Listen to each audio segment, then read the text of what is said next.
குற்றங்கள் வந்து மனித மூளைக்கு அப்பாற்பட்டது. ஒருத்தர் தனி மனிதன் ஒழுங்கு தான். அதெல்லாமே அரசு தான் போய் செய்யணும். சார் திமுகவும் சொன்னாங்க அதுக்குன்னு ஒரு காவல்துறையில ஒரு துறையை ஒதுக்கி வச்சிருக்கிறாரு பெண்கள் பாதுகாப்புக்காகவே. இனி வரும் காலங்கள் தான் சட்டத்தை ஏற்றி அதை வந்து கடுமையா தடுத்து நிறுத்தி பார்ப்பாங்க. மாற்றம்னு சொல்லி உள்ள வந்திருக்கிறீங்க அப்படின்னு சொல்லும் போது மாற்றத்தை மக்கள் எதிர்பார்ப்பாங்க தானே சார்? குறைஞ்சபட்ச சட்டம் ஒழுங்குலையாவது அதை எதிர்பார்ப்பாங்க. என்ன சொல்றீங்க? நிக்க வச்சு சொல்றீங்களா? இருந்த பழைய டிரான்ஸ்ஃபார்ம் வந்து பழுதாகிக்குது, அதை சரி செஞ்சுட்டு இருக்காங்க. இனிமே தான் புதுசாக வந்து மாற்றி ஒன்று போடுவாங்க. ஆனால் 2 நாளில் வந்து நீங்கள் இதுவாகிடுச்சு அதுவாகிடுச்சுன்னு சொன்னால் எப்படி? கொஞ்சம் வாய்ப்பு கொடுங்க, இருங்க. இப்போ ப்ரீத் பண்ணுறது கூட நேரம் கொடுக்கணும். நீங்கள் இன்றைக்கே பண்ணணும். எப்படி ஆகலாம்னா கரண்ட் ஆப்பாகிறதுக்கெல்லாமா ஒரு அரசாங்கம் பொறுத்து. சரி, இப்போ நம்ம அந்த மருத்துவ கல்லூரியெல்லாம் போயிட்டு ஆய்வு பண்ணாங்க, டிஎன்எல்லாம் போய் ஆய்வு பண்ணாங்களே தாவேக்கா அவளுடைய மருத்துவ அணியை சேர்ந்தவர்கள், அதை பற்றி உங்கள் கருத்து என்ன? ரொம்ப சிறப்பான ஆட்சி நடக்குதுன்னு எடுத்துக்கலாமா? இல்லை, அது வந்து செய்யக்கூடாத ஒன்று தான். எப்போது பத்திரிகையாளர்களை சந்திப்பார் விஜய் அவர்கள்? இது மில்லியன் கணக்கான டாலருக்கான மதிப்பான பேசுவாரா முதல்ல பேசுவாரா? தேவைப்படும் போது பேசுவார். தேவைப்படும் போது. இப்போதைக்கு தேவையில்லைன்னு நினைக்கிறீங்களா?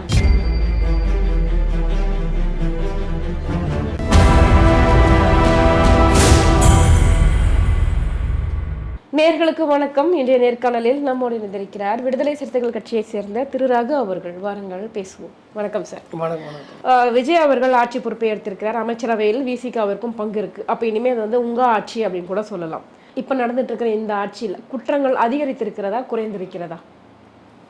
இன்னும் பெருசா இன்னும் நடக்கவே இல்லையா? இருங்க, எதுவுமே நடக்கலையா? இருங்க, 15 நாள் தானே அது முழுமையா வந்து ஆட்சிக்கு வந்து குற்றங்கள் வராமல் இருக்கிறதுக்காக தான் மக்கள் மாற்றத்தை கொடுத்துருக்காங்க.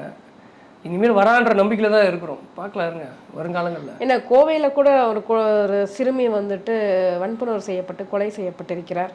நடந்துக்கிட்டு தான் இருக்குது, தொடர்ந்து நடந்துக்கிட்டு தான் இருக்குது. அதுக்கு பெண்களுக்கு திமுக ஆட்சியில் பாதுகாப்பு இல்லை அப்படின்னு சொன்னாங்க. ஆனால் இங்கேயும் தாவேக்காலையும் அதே மாதிரி தான் நடந்துக்கிட்டு இருக்கு. குற்றங்கள் வந்து மனித மூளைக்கு அப்பாற்பட்டது. ஒருத்தர் தனி மனிதன் ஒழுங்கு தான். அதெல்லாமே அரசு தான் போய் செய்யணும். திமுகவும் சொன்னாங்க. அதுக்குன்னு ஒரு காவல்துறையில ஒரு துறையை ஒதுக்கி வச்சிருக்கிறாரு பெண்கள் பாதுகாப்புக்காகவே. இனி வரும் காலங்கள் தான் சட்டத்தை ஏற்றி அதை வந்து கடுமையா தடுத்து நிறுத்தி பார்ப்பாங்க. இரும்பு கரம் கொண்டு ஒழிப்பாங்க. நீங்க ஏன் கவலைப்படுறீங்க? கொஞ்ச நாள் வாய்ப்பு கொடுங்க. எடுத்தங்கவுத்தனே பாருங்க நடந்துச்சு. எடுத்தங்கவுத்தன் நடக்கலன்னா அப்புறம் நடந்துகிட்டே இருக்குதே, சம்பவங்கள் நடந்துகிட்டே இருக்குது. ஒரு பெண் வந்து கொலை செய்யப்பட்டிருக்கிறார். நாகப்பட்டினத்துல 2 பேர் வந்து எரிச்சு கொல்லப்பட்டு வழக்கு விசாரணை போயிட்டு இருக்குது. அவங்க மேல வழக்கு விசாரணை தொடர்ந்து இருக்காங்க. முழுமையான மாற்றம்னு சொல்லி உள்ள வந்திருக்கிறீங்க அப்படின்னு சொல்லும் போது மாற்றத்தை மக்கள் எதிர்பார்ப்பாங்க தானே சார்? குறைஞ்சபட்ச சட்டம் ஒழுங்குலையாவது அதை எதிர்பார்ப்பாங்க. என்ன சொல்றீங்க? நிக்க வச்சு சொல்றீங்களா? இருங்க, சட்ட ரீதி இல்லைங்க. நீங்க பேசுறது எப்படி? சட்ட ரீதியா இப்பதான் கூப்பிட்டுருக்காங்க. காவல்துறை விசாரணை நடத்துது. முழுமையா விசாரணை முடிஞ்சு வந்து தண்டிக்கப்படும். திமுக ஆட்சியில் இருக்கும்போது என்ன சொன்னீங்க? திமுக ஆட்சிக்கு இது எப்படிங்க ஒப்பிடலாம்? இருங்க, அவங்க வந்து எத்தனை ஆண்டுகள் என்ன சொன்னீங்க? பெண்களுக்கு பாதுகாப்பே இல்லை. ஐயோ, வீட்டுல இருந்து வெளியே வந்தாலே பெண்களோட பாதுகாப்புக்கு கேரண்டியே கிடையாது. என்ன நடக்குது, அவ்வளோ நடக்குது, இவ்வளோ நடக்குது அப்படின்னு. இன்னைக்கு உங்க ஆட்சியிலையும் அதான் நடந்துகிட்டு இருக்கு. திமுக எத்தனை ஆண்டுகாலமா ஆட்சி செஞ்சது? தாவேக்கு எத்தனை ஆண்டுகள் ஆட்சி செஞ்சது? நாட்கணக்கில் தாங்க வந்துக்குது. இன்னும் அவங்க நினைச்சுன்னா தமிழ்நாட்டை எப்பயும் எப்படி வேணாலும் மாற்றி வந்துக்கலாம். முழுமையா 5 ஆண்டு காலம் இந்த ஐயா தமிழ்நாடு தான் வந்துட்டு பெண்களுக்கு பாதுகாப்பான நகரம்னு மத்திய அரசே சொல்லியிருக்காங்க, பாஜக அரசே சொல்லியிருக்குது. அப்புறம் பெண்கள் பாதுகாப்புக்கான நாடுகள், சர்வதேச நாடுகள்ல பின்தங்கி இருக்கிற இடம் தான் இந்தியா. அது மத்திய அரசு தான் காரணம். அதுக்கு இந்தியா முழுமைக்கும் அப்படின்னா மத்திய அரசு. தமிழ்நாடு முழுமைக்குன்னு பாத்தீங்கன்னா திமுக அரசு சொல்லலாம். முன்னாடி திமுக அரசுன்றது இல்லைங்க. திமுக இருக்கிறவங்க நல்லவங்க, அதிமுக ஐயங்களா, ஒட்டுமொத்தமா தமிழ்நாடு பண்படுத்தப்பட்ட நாடு தான். இது வந்து ஒரு பெரியார் பூமி, பெரியாரோட சிந்தனையில் கொண்டவங்க தான். இங்க எடுத்த எல்லாருமே அந்த சிந்தனையில அந்த புத்தியிலே பெண்களுக்கு வந்து இழிவுபடுத்தணும், பெண்களை பாலியல் வன்கொடுமை பண்ணணும் எவனும் இல்லை. ஒருத்தர் 2 பேர் புரிதல் இல்லாம பண்ற இந்த வேலைக்கு ஒட்டுமொத்த தமிழ்நாட்டையே வந்து நம்ம குத்தம் சொல்ல முடியாது இல்ல. பண்படுத்தப்பட்ட பூமி. இதுக்கு உரிமையை வந்து திமுக கொண்டாட முடியாது, அதிமுக கொண்டாட முடியாது. இது வந்து பெரியாரால் வளர்க்கப்பட்ட பூமி, கருத்திலையான பூமி. சரிங்களா? நடக்கிற விஷயங்கள் இனிமே குற்றங்கள் வந்து கண்டறியப்பட்டு தடுக்கிறதுக்கான சட்டங்கள் இயற்றப்பட்டு கடுமையான தண்டனைகள் கொடுக்கப்படும். கொஞ்ச நாள் வாய்ப்பு கொடுக்கலாம். இருங்க, நீங்க எத்தனை இன்னைக்கே பண்ணிடணும், இன்னைக்கே சொல்லிடணும்னா ஹிட்லர் ஆட்சி நடக்குது சொல்லுங்க. அது மக்கள் ஆட்சி இல்லை. அதே மாதிரி பார்த்தீங்க அப்படின்னா பவர் கட்டுங்கிறது வந்து ரொம்ப அதிகமாக இருக்குது. மக்கள் போராட்டத்தில் ஈடுபட்டு இருக்கிறாங்க. என்ன நடக்குது? 2-3 நாள் தாங்க பவர் கட் ஆயிருக்கு. சரி செஞ்சிருவாங்க. இதெல்லாம் வர வர போக போக காலங்களில் எல்லாமே முழுமையடையும். பண்ணிட்டு போனதெல்லாம் மொத்தமே திமுக. இன்னைக்கு வந்து திமுக ஆட்சியில கூட இவ்வளவு பவர் கட் இல்லையே சார். இப்பதானே சார் வீதிக்கு வந்து மக்கள் போராட்டம் பண்ணிட்டு இருக்காங்க. இன்னுமே திமுகவேவா குறை சொல்லிட்டு இருப்பீங்க. உங்க ஆட்சியில நடக்குது. இல்ல தாவேக்கால எத்தனை டிரான்ஸ்ஃபார்ம் புதுசா நட்டிட்டாங்க, அது பழுது பார்த்துட்டாங்க. நீங்க பழுதாச்சு நீங்க சொல்ல வரீங்க. இருந்த பழைய டிரான்ஸ்ஃபார்ம் வந்து பழுதாகிக்குது, அதை சரி செஞ்சுட்டு இருக்காங்க. இனிமே தான் புதுசாக வந்து மாற்றி ஒன்று போடுவாங்க. ஆனால் 2 நாளில் வந்து நீங்கள் இதுவாகிடுச்சுன்னு சொன்னால் எப்படி? கொஞ்சம் வாய்ப்பு கொடுங்க, இருங்க. கொஞ்சம் ப்ரீத் பண்ணுறதுக்கு கூட நேரம் கொடுக்கணும். நீங்கள் இன்றைக்கே பண்ணணும். எப்படி ஆகலாம்னா கரண்ட் ஆஃப் ஆகிறதுக்கெல்லாமா ஒரு அரசாங்கம் பொறுப்பு இருக்கும். ஆமாங்க, கரண்ட் ஆஃப் ஒரு நாள் 2 நாள் தாங்க பொறுப்புங்க. புதுசாக தாங்க வந்துக்கிறோம். நாங்கள் டிரான்ஸ்ஃபார்ம் போடலைங்க. டிரான்ஸ்ஃபார்ம் வச்சது ஒரு அரசு, அது பழுது ஆகிக்குது. அந்த பழுது நீக்கி போகிறது இந்த அரசு. அவ்வளோதான் விஷயம். இது கால நாளடைவில் சரியாக போடும். இதே பெருசா பேச வேண்டிய அவசியம் இல்லை. இது பெருசா பேசாம இதுதானே சரியா? நிறைய இடங்கள்ல பாத்தீங்கன்னா சிறு குறு தொழிலாளர்கள் பாதிக்கப்பட்டிருக்கிறாங்க. அறிவிக்கப்படாத மின்வெட்டு கிட்டத்தட்ட 5 மணி நேரம் இருக்கு அப்படின்னும் போது இது சாதாரண விஷயம்னு எப்படி எடுத்துக்க முடியும்? நீங்க சொல்றது எல்லாமே வாஸ்தவம் தான். நான் இப்பவும் திரும்பவும் சொல்றேன், நட்டது ஒருத்தர் வச்சது ஒருத்தர். இருங்க கொஞ்ச நாள் சரி பண்ணி நாங்கள் புதுசாக மாற்றி தரோன்றோம். அதுக்குள்ளே சிறு குறு தொழிலாளர் இப்படி ஆகிவிட்டாங்க, அவங்க அப்படி ஆகிவிட்டாங்கன்றீங்க. இத்தனை வருஷமா ஆகாதுங்க. என் திமுக அரசில் வந்து கரண்ட் ஆஃபே எங்கேயுமே கட் ஆகலையா? இந்த மாதிரி அறிவிக்கப்படாத மின்வெட்டு நடந்தது நீங்க சொல்லுங்க, எத்தனையோ நடந்துக்குதுங்க. எத்தனையோ நடந்துக்குதுங்க. இன்னைக்கு இப்போ தான் தலைநகரில் 2-3 நாள் அப்படி ஆகி போச்சு. அதுக்குள்ளேயே வந்து ஒட்டுமொத்தமாக இந்த அரசு தான் அப்படி ஆகி போச்சுன்றது இப்போ தான் வந்துக்கிறாங்க. வாய்ப்பு கொடுப்போம், பார்க்கட்டாக்கா. இன்னும் வர காலங்களில் சரி செஞ்சுக்குவாங்க. அதை பற்றி பெருசாக எங்க பேசுறீங்க? ஸோ எந்த விஷயமாவே நாங்கள் பெருசாக எடுத்துக்கவே கூடாது. சாதாரணமாக லைட் வெயிட்டாக தூக்கிட்டு போயிடணுமோ, லைட் வெயிட்டாக அப்படியே வைப் பண்ணிக்கிட்டே இருக்கணுமோ. உங்கள் பாஷையில் நீங்கள் தாவேக்கால சேர்ந்துட்டதுனால உங்களுக்கும் அந்த வைப் மோட்லேயே இருக்கணும். இல்லை நான் அப்படி சொல்ல வரல. அப்படி லைட்டாக எடுத்துகிட்டு போயிடணுமா? இல்லை தாவேக்கா கூட சேர்ந்தோடனே உங்களுக்கு அந்த வைப் மோட்லேயே இருக்கீங்களே ப்ரோ. கொஞ்சம் வாய்ப்பு கொடுங்க, பார்த்து சரி செஞ்சிடும் தான் சொல்கிறோம் நாங்கள். இது பெருசா பேச வேண்டிய. திமுக ஆட்சியில் நடந்துருந்துச்சுன்னா எப்பா எப்படி இருந்திருக்கு இந்நேரம்? அது கொஞ்சம் இமேஜின் போகல. நாங்கள் திமுக தான் வாயை தரல, இப்போதானே வெளியே வந்து கத்துறோம். ஏன் திமுக உங்களை ரொம்ப அடக்கி வச்சிருந்தாங்க? அப்படியெல்லாம் எங்களை எவனும் அடிக்க பேசவே கூடாதுன்னு சொல்லியிருந்தாங்களா? அப்படியெல்லாம் ஏங்க அப்புறம் பேசவே இல்லைன்னீங்களே. பிராக்டிக்கலா யோசிச்சு பாருங்க. கரண்ட் ஆஃப் ஆகுது வந்து அது பழுது பார்த்து சரி பண்ற விஷயம். எதுக்கு நம்ம பெருசா பேச வேண்டிய விஷயமோ அதை பேசலாம். இது ஒரு சாதாரண. என்ன பெருசா என்ன பேசலாம் சொல்லுங்க, நீங்களே சொல்லுங்க. எனக்கு ஒரு இனிமே ஒரு காலங்களில் நடக்கட்டுங்க ஆட்சியில. இனி வரும் ஆட்சி காலத்துல வந்து பார்க்கலாம் இருங்க. மொழிக்கோ இனத்துக்கோ மக்களுக்கோ கல்விக்கோ ஏதாவது ஒரு பிரச்சனை ஆகட்டும். மீனவர்கள் பிரச்சனை இருக்குது, எவ்வளவு பிரச்சனை இருக்குது, நதிநீர் பிரச்சனை இருக்குது. மீனவர்கள் பிரச்சனை கூட கடிதம் தான் எழுதினாரு. நீட்டு தேர்வுக்கு கூட கடிதம் தான் எழுதினாரு. இதேதான் மு.க. ஸ்டாலினும் கடிதம் எழுதுனதுக்கு தான் அவ்வளவு பேச்சு. என்ன உட்காந்து கடிதம் எழுதுறாரு. இன்னைக்கு விஜய் அவர்களும் கடிதம் தானே எழுதிட்டு இருக்காரு. நேரில் டெல்லிக்கே போறாரு. இன்னும் 2 நாள் டெல்லிக்கு போறேன்னு சந்திச்சு பேசுவாரு. இப்போ என்ன பண்ணலான் கடிதம் தான் எழுத முடியும். இப்போ அண்ணன் சீமான் சொல்ற துப்பாக்கியத்தை சொல்ல முடியும் எல்லாரையும். இல்லங்க, திமுக ஆட்சி அப்பவும் அதான பேச்சா இருந்துச்சு. எல்லாம் கடிதம் எழுதிட்டு இருக்கிறாரு அப்படின்னு சொல்லிட்டு. திமுக அதாவது எப்படி சொல்றது, மாமியார் உடைச்சா மண் குடம், மருமக உடைச்சா பொன் குடம் சொல்லுவாங்களே, அந்த மாதிரி. அது திமுக கடிதம் எழுதுனா தப்பு, விஜய் எழுதுனா தப்பு இல்லையா? நேர்ல போறாருங்க சந்திக்கிறதுக்கு. பிரதமரை போய் சந்திக்க போறாரு, உள்துறை அமைச்சர் சந்திக்க போகிறாரு. அங்க போய் பேசட்டும். அப்புறம் எதிர்கட்சி தலைவர் ராகுல் காந்தி சந்திக்க போறாரு, அவர் கூடயும் பேச போறாரு. பேசிட்டு ஒரு முடிவு வந்து தான் எடுப்பாங்க. என்னங்க நீங்க 10 நாள் மொத்தமா தமிழ்நாடு தலைக்கிழமை மாத்தணும்னாக்கா எப்படி இது? ஏன்னா மாற்றம் அப்படின்றத சொல்லி தானே வந்திருக்கீங்க. அந்த மாற்றத்தை வந்து மக்கள் உடனே எதிர்பார்க்கணும்னு நினைக்கிறாங்க. இப்பதான் மின்வெட்டுன்னு சொல்லிட்டு மக்கள் ரோட்டுக்கு வந்து போராடி இருக்காங்க. இன்னும் என்னென்ன மாதிரியான மாற்றங்கள் வருதுன்னு ஒரு ஆர்வம் இருக்குமா இருக்காதா?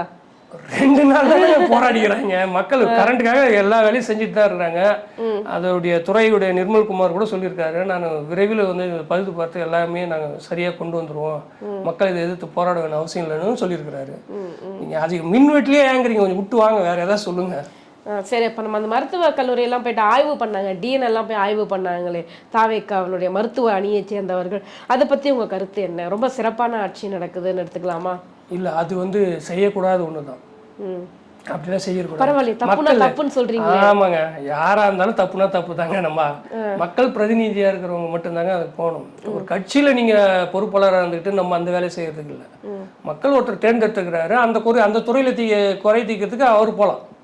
ஆனா கட்சியுடைய பொறுப்பாளர்கள் நான் இந்த அணியில் இருக்கிறேன் அந்த அணியில் இருக்கிறேன்ற, இப்போ விவசாய அணியில் இருக்கிறேன்றன்னா போய் அதுக்குன்னு நம்ம எல்லாம் நெல்குடனி போய் ஆய்வு செய்யணும்னு அவசியம் கிடையாது. மக்கள் பிரதிநிதி போட்டோம், அவர் பண்ணணும். இது வந்து அந்த கட்சியோட பொதுச் செயலாளரே சொல்லியிருக்கிறாரு, தாவேக்கா வந்து உங்களுடைய உங்களுக்குன்னு ஒரு இது இருக்குது, லிமிட் இருக்குது, அதுக்கு மேலே போகாதீங்க, நீங்கள் இந்த மாதிரிலாம் உள்ளெல்லாம் போய் பார்க்கணும் அவசியம் கிடையாது, அப்படிலாம் செய்யாதீங்க, அரசு அதிகாரிகளை வேலை செய்ய விடுங்கன்னு சொல்லியிருக்காரு. தப்புன்னு கண்டிச்சிருக்கிறாங்க. தப்புன்னு கண்டிச்சு. அதே மாதிரி பார்த்தீங்கன்னா விஜய் அவர்கள் வந்து ஒரு மீட்டிங்ல பேசிட்டு இருக்காரு. உள்ள ஒரு பெரியவர் உட்காந்து ஃபுல்லா வீடியோ எடுத்துக்கிட்டு இருக்கிறாரு. இந்த மாதிரி எல்லாம் வீடியோ எடுக்கிறது தப்பு இல்லையா? அது எடுக்கலாமா? அந்த மாதிரி ஒரு ரீல்ஸ் எல்லாம் போட்டு அதை வீடியோ பார்த்துருப்பீங்க. இல்லை பார்த்தேன். அதுக்கு யாருங்க ஏங்க அதில் முதலமைச்சரை கையில் ஃபோனை கொடுத்துட்டு எடுன்னு சொன்னார்.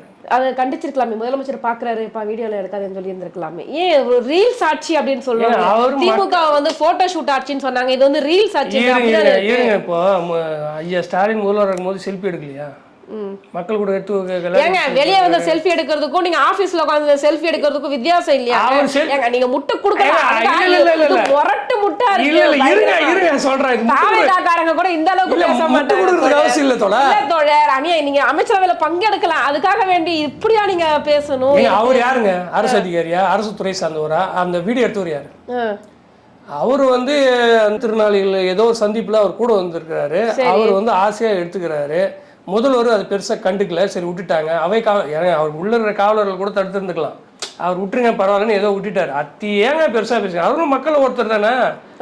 அவரு வந்து உள்ள போய் யாரானாலும் சிஎம் பார்க்க போகும்போது ரீல்ஸ் எடுத்துக்கலாம், கூட நின்று போட்டோ எடுத்துக்கலாம், செல்ஃபி எடுத்துக்கலாம். மக்கள் பிரதிநிதி, மக்களுக்கான தலைவர் அவர். அந்த சரி ஏதோ ஒண்ணுன்னு விட்டுட்டாரு. நீங்க அதே ஒரு குற்றமா சொன்னாங்க. இது ஒரு பெருசா ஒண்ணு குற்றம் காட்டுற அளவுக்கு இல்லையே. இது போய் நீங்க ஒரு முட்டு இதுவும் குற்றம் கிடையாது. இதுக்கும் நம்ம வந்து பேச வேண்டாம். அது தவறுதான். அவர் வயதானவர், வயது முதிர்ந்தவர். அவர் வந்து ஒரு மாற்றுத்திறனாளியோட அவங்க அந்த குழுல பார்க்க வந்து ஒரு ஆளு. அவருக்கு என்ன பிரச்சனைன்னு தெரியல. அவர் ஒரு வீடியோ எடுத்துட்டாரு. அவர் போய் அதை கண்டிக்கிற வயசுல அவர் இல்லை. அவர் நமக்கு அவர் தலைவர் முதல்வருக்கே அப்பா மாதிரி இருக்கிறாரு. அவரு உண்மையிலே ரொம்ப வியந்து பாக்குறேன் நான். விசிகால இருந்து வந்த ஒருத்தர் வந்துட்டு இவ்வளவு தூரம் வந்துட்டு பேசுவீங்களா? மக்களும் பார்த்துட்டு தான் இருக்காங்க. பார்க்கட்டும் இருங்க. அதே மாதிரி இப்ப நம்ம போயிடலாம். ரொம்ப சங்கடமா இருக்கு. உங்களை நான் சங்கடப்படுத்த விரும்பல. நம்ம அடுத்த கொஸ்டின் நம்ம போயிடுவோம். ஏன்னா விசிகா ரொம்ப உயர்ந்த இடத்துல வச்சு பார்த்துருந்துட்டு எனக்கு சங்கடமா இருக்கு. நம்ம அடுத்த கொஸ்டின் போயிடலாம். இப்போ அருண்ராஜ் வந்துட்டு சமீபத்தில் ஒரு பேட்டி ஒன்று கொடுத்திருந்தாரு.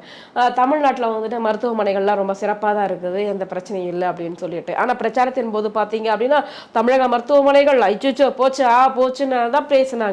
எதுவுமே சரியே இல்லை, ஒரு நிர்வாகம் இல்லை, மருத்துவர்கள் இல்லை அப்படின்னு. ஆனால் இன்னைக்கு அவர் பேட்டி கொடுக்கும்போது அதான் சொல்லியிருந்தார், மருத்துவத்துறையெல்லாம் நல்லா சிறப்பாக தான் செயல்பட்டு இருக்குன்னு. இது உங்களுக்கு முரண்பாடா தெரியலையா? இல்லை, முரண்தான். மருத்துவம் வந்து சிறப்பாக செயல்படுதுன்றது வந்து 15 நாளே சொல்லக்கூட வேண்டிய தேவையில்லை. இன்னும் கூட பல அரசு மருத்துவமனைகளில் தண்ணி வரல, கழிவறையில் தண்ணி இல்லை, படுக்கையில் போதுமானது அளவில் இல்லை, எல்லா பிரச்சனைகளும் இருக்குது. ஆனால் அவர் எதன் அடிப்படையில் அது சொல்லியிருக்கிறாருன்னு எங்களுக்கு தெரியல. ஏன்னா களத்தில் நிற்கிறோம் எங்களுக்கு தெரியும். பல முறை மார்ச்சரிக்கு போய் வர ஒரே இயக்கம் விசிகா மட்டும்தான். அதனால் அரசு மருத்துவமனை எப்படி இருக்கும், அரசு மருத்துவமனையில் இருக்கிற மருத்துவர்கள் எந்த மனநிலையில் பேசுவாங்க, அதில் இருக்கிற வார்டன் எப்படி பேசுவான், எல்லாமே எங்களுக்கு டீனுடைய மனப்போக்கு எப்படி இருக்கும், இது எல்லாமே எங்களுக்கு தெரியும். இப்போ தான் வந்திருக்காங்க, நாங்களும் இப்போ தான் உள்ளே போயிருக்கிறோம். ஒன்று நாங்கள் சொல்லி காட்டுவோம், சுட்டி காட்டுவோம், சட்டசபையில் பேசுவோம்.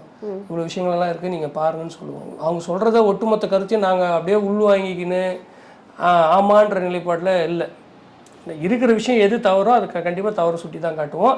அவர் சொன்னது வந்து எந்த ஆய்வின் அடிப்படையில் சொல்கிறார், எந்த தரவின் அடிப்படையில் சொல்கிறாரு தெரியல. ஏன்னா இன்னும் தாவக அமைச்சர்கள் யாரும் அரசு மருத்துவமனைக்கு போகல, சிகிச்சைக்காக போகல. இல்லை அவர் உடன் பிறந்தாரோ உற்றார் உறவினரோ இன்னும் யாரும் போய் பார்க்கட்டும். அதுக்கப்புறமா இந்த கருத்து சொன்னால் சரியாக இருக்குன்றது தான் எங்களுடைய கருத்து. அம்மா உணவகங்கள்லாம் ஃபுல்லாக வந்துட்டு மேம்படுத்தணும், அந்த மாதிரி விஷயங்கள்லாம் கொண்டு வந்திருக்கிறாங்க. திமுக கொடுத்துருக்கிற அந்த 1000 ரூபாயும் கொடுத்துருக்குறாங்க. இப்படி மற்ற கட்சிகளோட திட்டங்களையும் நல்லா மேம்படுத்திக்கிட்டு இருந்தால் தாவேக்காவுடைய திட்டங்கள் எப்போது கொண்டு வரப்படும்? இல்லை, நல்ல திட்டங்கள் வரவேற்கு தானே சொல்லணும். ஏன்னா ஒரு ஆளுமை தான் அம்மையார் ஜெயலலிதா, அதே மாதிரி கலைஞரும் ஒரு ஆளுமை தான். அவங்க கொண்டு வந்த திட்டங்கள் நல்லது தான். நல்ல திட்டங்களை நம்ம எடுத்துக்க வேண்டியது, அதில் ஒன்றும் தப்பு இல்லை. இனி வரும் காலங்களில் இதை விட ஒன்று சிறப்பாக தமிழக வெற்றி கழகம் இன்னும் பல திட்டங்களை கொண்டு வரணுன்றது தான் எங்களுக்கு ஒரு ஆட்களுடைய எண்ணம். செய்வாங்கன்றது தான் நம்புகிறோம். எப்போது பத்திரிகையாளரை சந்திப்பார் விஜய் அவர்கள்? இது மில்லியன் கணக்கான டாலருக்கு மதிப்பான பேசுவாரா? முதல்ல பேசுவாரா? தேவைப்படும் போது பேசுவார். தேவைப்படும் போது. இப்போதைக்கு தேவையில்லைன்னு நினைக்கிறீங்களா? இப்போதைக்கு இருக்கு. அட்லீஸ்ட் குறைஞ்சபட்சம் பத்திரிகையாளர்களை கூப்பிட்டு மக்களுக்கு ஒரு நன்றியாவது சொல்லியிருக்கலாமே, அதாவது பண்ணி இருந்திருக்கலாமே. ஓட்டு போட்டு தேர்ந்தெடுத்திருக்காங்க. எல்லாமே ட்விட்டர்ல தான் பண்ணுவேன்னா எப்படி சார்? எப்பதான் பொது வழிக்கு வந்து எப்போது வாய் திறப்பார்? அவர் வாய்ஸ் கேட்டு ரொம்ப நாள் ஆச்சு. பிரச்சாரத்தில் மட்டும்தான் பேசியிருக்காரு, சட்டசபையில கூட பெருசா பேசின மாதிரி தெரியல. அவர் தான் சொல்லாம இல்லாமல் நான் செயலை காட்டுறேன்றாரு. நம்ம அவர்கிட்ட போய் சொல்லுன்னு எப்படி பேசுங்க, நம்ம எப்படி கேட்கறது? அப்புறம் வரட்டும் பொறுமையாக பேச வேண்டிய இடத்துல கேள்வி கேட்க வேண்டிய இடத்துல கண்டிப்பாக நாங்களும் கேள்வி கேட்போம், பேச வேண்டிய இடத்துல அவர் பேசி தான் ஆகணும், இல்லைன்னா பேசவும் வைப்போம். இல்லை அவருக்கு பதிலாக விசிகாவே பேசிட்டு அப்படியெல்லாம் அவசியம் இல்லை. ஏன்னா அவர் பதவி ஏற்பதற்காக காங்கிரஸ் தான் போராடி நின்று பதவியில் இருக்க வச்சாங்க. ஸோ அவருக்காக மற்றவங்க தானே பாடுபட வேண்டியதாக இருக்குது. அவர் எதுக்கும் பாடுபடுற மாதிரி தெரியலையே. பாடுபடாமையா 108 தொகுதி எலெக்ஷனுக்கு கூட பெருசாக எவ்வளோ அங்கே போனார், திருமாவளவன் கூட அவ்வளோ தூரம் போனார். எவ்வளோ போனார் எலெக்ஷனுக்கு கூட, பிரச்சாரத்துக்கு எவ்வளோ போனார்? தொடர் மக்கள் மாற்றத்தை எதிர்பார்க்கும் போது நம்ம எதுவும் போகணுன்னு கூட அவசியம் இல்லை தொடர். அவங்க வந்து இந்த இத்தனை ஆண்டு காலம் திராவிட கட்சிகளை பார்த்துட்டாங்க. நான் இன்க்ளூட் திமுக மட்டும் குற்றச்சாட்டில் சொல்ல, நான் அதிமுகவும் சேர்த்து தான் சொல்கிறேன். அதிமுக திமுக பண்ண அமக்கலத்தை இவ்வளோ நாளாக பார்த்துட்டாங்க, வேணாம்ப்பா எல்லாருமே ஊழல் சம்பாரிச்சு வச்சுக்கிறாங்க, கொஞ்சம் ஒரு மாற்றத்துக்கு பார்க்கலாம் அப்படின்னு தான் வரவேற்றுக்கிறாங்க.